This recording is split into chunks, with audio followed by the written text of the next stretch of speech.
La correlación lineal es una medida que puede ser muy útil para visualizar un dataset, para comprender lo que contiene y las relaciones entre sus variables, y además como paso previo para un proceso de selección de variables o de atributos. Vamos a repasar brevemente qué significa este atributo y cómo esta correlación y cómo interpretarla. Entonces, los diagramas de dispersión nos permiten, por ejemplo, ver relaciones entre pares de variables. Pero esto puede ser muy engorroso, sobre todo si tenemos un dataset con muchos atributos. O si tenemos también muchos datos y entonces la graficación en 2D tiene mucha superposición y es difícil visualizar las densidades. Entonces, una alternativa a los gráficos de dispersión es cuantificar la relación entre los atributos. Eso llamamos calcular la correlación y se puede calcular para todos los pares de atributos. Por ejemplo, si tenemos un dataset de jugadores de fútbol, podemos ver la correlación que hay entre distintos atributos. Pareciera que el manejo de la pelota y el pase están relacionados con un valor de 0,8 positivo. Esto quiere decir que están correlacionados positivamente y cuando uno es alto el otro también. Y por otro lado tenemos la defensa y la velocidad que parecen estar correlacionadas de forma negativa, es decir, cuando una persona tiene mayor defensa tiene menor velocidad y lo mismo al revés. Entonces, este tipo de correlación es una correlación que llamamos lineal, la que vamos a calcular, que tiene ciertas limitaciones, pero es muy útil como forma de analizar inicialmente un conjunto de datos. La correlación que podemos calcular es la más conocida, es la correlación de Pearson entre dos atributos, que es la covarianza entre esos dos atributos A y B, divididos por unos coeficientes que son la desviación independientemente de B de A, o sea, la desviación solamente de A, la desviación estándar, y lo mismo con la desviación de B. Y la covarianza es una especie de varianza entre dos variables, es decir, no mide, si bien la varianza mide cuánta dispersión tiene una variable de la media, la covarianza mide qué dispersión tenemos entre las medias de los dos al mismo tiempo y me dicen, básicamente, cuantifica cuánto es que una sube, cuántas veces una sube y otra baja, o las dos suben o las dos bajan al mismo tiempo, ¿no? Entonces, estos coeficientes lo que me permiten, como esta es una covarianza y tiene como algo como al cuadrado, estos dos coeficientes que, si imaginamos que tenemos las dimensiones de A y de B imaginemos que son parecidas, entonces esto sería medio al cuadrado, así que acá estamos dividiendo por dos de estas y por ende esto me queda todo normalizado y no vamos a entrar en la prueba, pero esto me va a dar siempre un valor entonces entre -1 y 1. Bueno, acá tenemos las fórmulas, esta es la fórmula típica de la desviación de A, o también es la de B, es lo mismo, ¿no? Con la variable de B. Y acá tenemos la covarianza, como decía, para calcular la covarianza agarramos cada elemento del atributo A y le restamos la media, y eso lo multiplicamos con cada elemento de B y le restamos también la media. Y eso lo dividimos, bueno, por n o por n-1, dependiendo si es la muestral o la poblacional. En este caso puse las fórmulas de las poblacionales, pero muchas veces acá en realidad en general se usa en la práctica la que divide por n-1, que es la muestral. En este caso, como decía, tengo 4 casos para cada uno de estos términos de la sumatoria.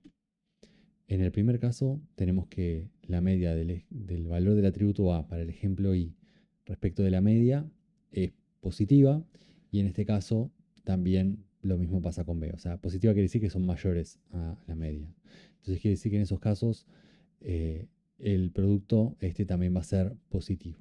El otro caso sería que los dos sean negativos, y en este caso el producto también va a ser positivo, y en estos casos están al revés. Entonces, básicamente esto me dice, esto está básicamente contando o pesando, porque además importa acá la magnitud de estos valores, cuántas veces un ejemplo tiene valores que superan de la media la media de A, o sea, con valores de A que superan la media de A, y lo mismo con B al mismo tiempo, o que están los dos abajo. Entonces, de esa forma, si yo tengo muchos de estos valores, quiere decir que cuando uno sube, el otro también sube, y cuando uno baja, el otro también baja, y estos al revés, ¿no? Cuando uno sube, el otro baja y viceversa. Entonces, bueno, de esta manera tenemos una noción de la relación, ¿sí? Cómo varían uno con respecto del otro. En total, sacando acá el promedio sobre todos los ejemplos. Y bueno, como decía antes, esto lo normaliza. Bueno, entonces acá podemos tener un ejemplo donde tenemos como media 57 de pase, como media 62 de manejo, y tendríamos que recorrer cada uno de estos ejemplos restando este valor con este y, por ejemplo, estos valores con esta media y estos valores con esta media y sumando eso para obtener el resultado final. En este caso vamos a ver cómo se vería si comparamos manejo con pase. En este caso tiene una correlación lineal positiva bastante grande, porque el máximo es 1 y 0,8 se considera generalmente bastante grande, con lo cual podríamos decir de que si una persona sabe pasar bien, probablemente sepa manejar la pelota bien, y lo mismo lo contrario, si una persona es mala manejando la pelota, probablemente sea mala haciendo pases. Acá tenemos las medias de los dos, y esto, como les decía, básicamente está contando en el otro caso, está multiplicando este valor con, o sea, este valor con este valor para este caso, este valor con este valor para este caso, y acá vemos que la mayoría de las combinaciones caen en este eje, ¿no? Que es el eje bueno, de que está subiendo, ¿no? O sea, de que cuando uno salta, el otro salta también. Entonces, acá hay una clara correlación entre las dos y se ve que, bueno, correlación no es causalidad, pero bueno, podríamos decir que el manejo de la pelota y de los pases requieren una habilidad fina con las piernas y bueno, de ahí empezar a pensar por qué las dos están, ¿no? Bien ahí correlacionadas y cuál sería la razón en conjunto, la razón por la cual las dos funcionan en conjunto, ¿no? Por otro lado, podemos ver, por ejemplo, la altura versus la velocidad, ¿sí? Acá podríamos ver que cuando una persona cada vez es más alta, pareciera que es un poco menos veloz, ¿no? Acá lo vemos un poquito así, y sin embargo tenemos acá otros casos que pareciera que no, que están en contra de eso, pero pareciera que hay una relación. Esta relación es negativa, con lo cual, bueno, por eso no tenemos al revés, y es más o menos leve, 0,4 no se considera un valor muy alto. De todas maneras, hago el paréntesis que todo esto es indicativo, una relación de 0,8 me dice por ahí, es bastante indicativa, pero no quiere decir de que haya una relación real en eso atrás, ¿no? O sea, estamos viendo datos y estadísticas, así que en todo eso también tenemos que tener en consideración qué conjunto de datos estamos viendo, si es un conjunto particular, etcétera, etcétera. Pero bueno, acá parecería que, y es algo que también tiene sentido, que las personas más altas probablemente sean también más pesadas, y entonces en relación a la capacidad humana de desarrollar velocidad, probablemente las personas más bajas sean en general, en promedio, más rápidas, ¿no? Y viceversa. Y después tenemos otras en donde vemos que, bueno, algo que tiene sentido por ahí, que el estado físico no afecta a la habilidad de disparo y viceversa, ¿no? Parecería que no hay una correlación casi entre estas dos, lo cual, como digo, tiene sentido por ahí porque, bueno, sabemos que la habilidad de disparar bien está más ligada a la idea de pegarle, a la fuerza, y eso no necesariamente una persona puede tener mal estado físico, pero pegarle muy bien, y viceversa, puede tener muy estado físico, pero no tener habilidad ni fuerza para pegarle a la pelota. Entonces, bueno, en este caso decimos que las variables no están correlacionadas, y bueno, esto quiere decir que no hay una correlación lineal, podría haber otro tipo de correlaciones. De todas formas, viendo el gráfico nos damos cuenta que no hay ninguna correlación realmente entre estas dos variables, parecieran que no estar correlacionadas de ninguna forma. Y bueno, o hay alguna leve, si queremos ver, correlación, pero no estaría siendo lineal en este caso, que es el tipo de correlación que podemos medir. Entonces, ¿qué es correlación alta y baja? Y bueno, ¿no? Como decía, para poner resumen, bueno, si el valor absoluto es 1, o sea, si está muy cercano a -1 o a 1, vamos a decir que es alta. Y es baja si está cercano a 0. ¿Cuándo? Y no sabemos muy bien. Hay una regla empírica que dice que 0,8, si el valor absoluto es mayor a 0,8 es fuerte, si está entre 0,5 y 0,8 es débil, y menor que 0,5 no hay correlación, pero de nuevo, esto es un cálculo que se hace como parte del análisis exploratorio y en realidad va a depender mucho del dataset, y esto simplemente es como un síntoma para decir, bueno, voy a mirar más acá o quizás no vale la pena mirar más acá. No tiene que considerarse como una regla estricta. No hay teoría, no tenemos una forma de decir cuándo una cosa realmente está relacionada con otra, a menos que encontremos de alguna forma la función que las relaciona analizando el dominio, ¿no? Entonces, como decía antes, esta es una relación lineal, no modela otras relaciones, por ejemplo, las no lineales, y el caso más paradigmático de esto es cuando tenemos dos variables que están relacionadas así, como x e y, de forma tal de que x sea y, perdón, sea x al cuadrado, ¿sí? Entonces, en este caso, si calculamos la correlación lineal de entre estas dos variables, me va a dar 0 en el caso perfecto, o en este caso que tenemos una muestra un poquito más ruidosa, nos da un valor muy chiquito, 0,08. Pero esto no quiere decir que las variables estas son independientes. O sea, claramente hay una forma funcional acá. Podríamos decir que esto es y más x al cuadrado.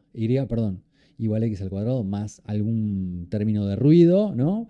Pero básicamente estas variables tienen una relación muy, muy marcada. Entonces, la correlación lineal acá, si yo la miro ahí nomás, me va a mentir un poco, me va a decir cero. Por eso decimos que si la correlación es baja, bueno, no quiere decir nada de eso. Quiere decir que tenemos que ir a mirar. Y si la correlación es alta, muy alta, probablemente sin mirar el gráfico ya sepamos la forma que tengan, que tenga la distribución de estas dos variables. Así que, bueno, en términos técnicos no implica que sean independientes estos dos valores, la correlación cero. ¿Bien? Eh, y bueno, también lo que les decía antes, que la correlación no implica causalidad, entonces acá cuando vemos de vuelta estado físico versus disparo, bueno, vemos que no tiene ninguna forma, pero bueno, no sabemos realmente si esto lo tenemos que analizar desde el dominio, si hay una causalidad o no, porque podría ser otra la razón por la cual tenemos esta distribución, ¿no? Y acá lo mismo decía, ser más lento te hace ser más alto. Bueno, no sería la relación de la causalidad que yo al menos aprecio, ¿no? Probablemente ser más alto te haga ser más lento. Pero bueno, esa causalidad siempre tiene que analizarse para ver de qué lado está la causalidad, tiene que analizarse con el dominio y la correlación solamente me dice que dos cosas pasan al mismo tiempo. Y después, bueno, con la matriz luego calcular la correlación para un par de atributos, bueno, lo que podemos hacer es generalizar esto para todos y hacer lo que se llama la matriz de correlaciones. Esta matriz de correlaciones, en el medio tenemos la correlación entre los atributos y sí mismo, que a veces se pone en blanco, o a veces lo que se puede hacer también es acá calcular la desviación estándar y ponerla, ¿sí? Pero bueno, no sería un número entre 0 y 1, pero bueno, se puede hacer también como para un indicativo de cuál es ese valor, ¿no? Porque bueno, en este caso no está definida la correlación con una misma variable, una variable consigo misma. Y después esta matriz tiene una estructura, en realidad es una matriz simétrica, como decía, porque no tenemos una relación de causalidad, sino una relación de correlación, ¿no? Entonces, bueno, acá vemos 0, este valor está acá repetido, todo, o sea, esta matriz es simétrica, podríamos mirar solamente la mitad, sí, es lo mismo, pero bueno, muchas veces se presenta así directamente. Entonces, esta es como la manera más rápida de ver, dado un dataset, calculo esta matriz de correlación y me fijo, bueno, tengo estos valores que son bastante altos y bueno, estos por ahí los podría chusmear a ver qué onda, ¿no? Y lo mismo, si veo alguna que por ahí, bueno, tiene valores muy bajos, como manejo y pase, que tiene una correlación acá, parecería bastante baja, por ahí podría ver qué onda ahí también, ¿no? Pero bueno, esto se lee así de cualquiera de los dos lados. Bueno, esta ha sido la introducción o repaso de qué es la correlación como herramienta para entender la relación entre mis datos, entre mis atributos en conjunto de datos nuevo.